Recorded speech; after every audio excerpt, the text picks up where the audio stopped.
练习古琴，从正入门，从最基础着手，于细微处下功夫，此为视频之初心。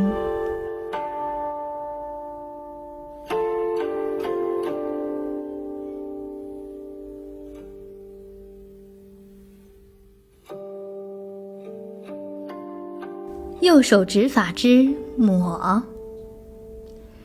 让我们先来认识一下简字谱上抹的写法。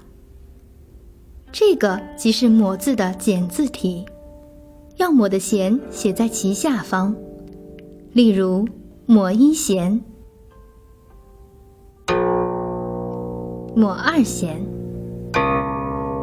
抹三弦，如此表示。当我们练习抹的指法，只弹右手，左手不弹时，所发出的声音即为散音。散字的简字体如下。当我们练习右手指法时，比如散音抹一弦、散音抹二弦、散音抹三弦，简字谱上便如此表示。上面这个草字头即是散音的意思。下面让我们来看一下抹的弹奏要点。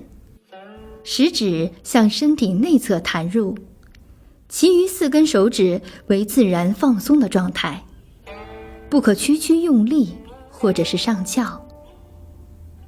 食指也是一个自然放松的状态，以指尖半甲半肉处着弦，中锋平正弹入，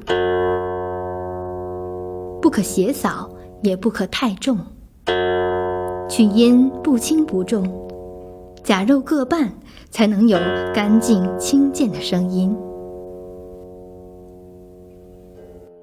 平时我们可以这样练习抹的弹奏。